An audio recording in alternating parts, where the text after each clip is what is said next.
अस्सलाम वालेकुम everyone, welcome back to my YouTube channel and welcome back to another vlog. उम्मीद करती हूँ कि आप सब खैरियत से होंगे, खुश होंगे, मज़े में होंगे, लाइफ को फुल एंजॉय कर रहे होंगे। तो फाइनली रमज़ान के बाद आज ईद का वो दिन आ ही गया जिसका सबको बड़ी बेताबी बड़ी बेसब्री से इंतज़ार होता है। यहाँ पे मैं ज्वेलरी का जल्दी बस एक शॉट ले रही थी अच्छा से, उसके बाद जी रेडी शेडी होकर मास्क वेयर करके हम लोग तो निकल पड़े थे ईद की नमाज़ के लिए। और मेरी साथ में जो दो महिलाएँ थी ना, उन्होंने तो स्पीड पकड़ी हुई थी, वो तो मुझे छोड़ के वो तो बस बहुत आगे भाग रही थी और मैं यहाँ पे पीछे पीछे आराम से टहलते तकबीरात पढ़ते जा रही थी। यहाँ पे तकबीरात शुरू हो चुकी थी।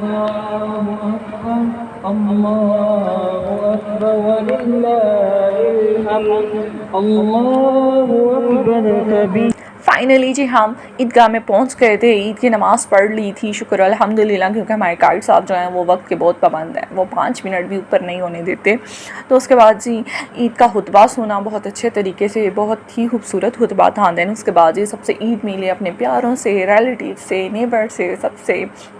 इसके बाद जी अगेन जो है ईद की नमाज़ स्टार्ट हो गई थी, क्योंकि जिन लोगों की मिस हो जाती है नमाज़, या कुछ जो सिक्योरिटी गार्ड्स वगैरह होते हैं जो सिक्योरिटी के लिए उस टाइम तो खड़े होते हैं, देन ईद की नमाज़ के बाद अगेन दोबारा एक नमाज़ होती है। फिर जिन लोगों की मिस हो जाती है वो लोग नमाज़ अपनी अदा करते हैं दोबारा। इसके बाद जी हम लोग तो आगे फैमिली में रिलेटिव्स की तरफ, और आके जी बैठे गप्पे शप्पे मारी, और यहाँ पर मैं क्यूट से ईसा के साथ लगी हुई थी।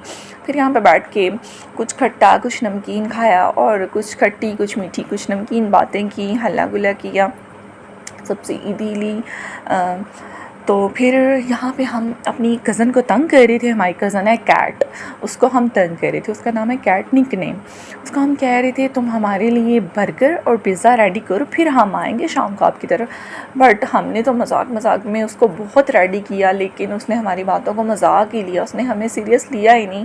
बट एनी हो हमने कहा चले जी है रह जाने देते हैं। इसके बाद जी यहाँ पे भी ये मेरी कस्टर्ड की जो थी ना ग्रीन कलर की जेली, इसने तो मेरा मुंह खराब कर दिया। बाकी ओवरऑल बहुत अच्छा बना था, क्योंकि स्ट्रॉबेरी फ्लेवर मिला नहीं था, और फिर बनाना फ्लेवर ही मुझे यूज़ करना पड़ा। ईद का दिन था, मैंने कहा चले जी है रह जाने देते हैं। उसके बाद जी हम शाम में दूसरे रिलेटिव्स की तरफ गए थे। उसके बाद ईद का आ जाता है दूसरा दिन। यहाँ पे हम लोग नाश्ता कर रहे थे, हलवा पूड़ी साथ में चने। उसके बाद यहाँ मैं एस्थेटिक सा शॉट ले रही थी अपनी सेकंड डे की चीज़ों का, ज्वेलरी का, ड्रेस के साथ मैचिंग। और इसके बाद ये खाना हमने ऑर्डर किया था, मैंने कहा आज तो मैं छुट्टी करूँगी, कुछ नहीं बनाऊँगी। उसके बाद जी हमने कुछ कहा मीठा हो जाए, फिर हमने यहाँ पे कुछ केक वेक लेने आ गए। उसके बाद यहाँ पे मैं ना मशक्रियाँ कर रही थी, अपनी बहन को ईदी दे रही थी। उसके बाद होगी जी व्लॉग की हैप्पी एंडिंग। होप सो आपको मेरा व्लॉग अच्छा लगे तो मेरे चैनल को सब्सक्राइब करें।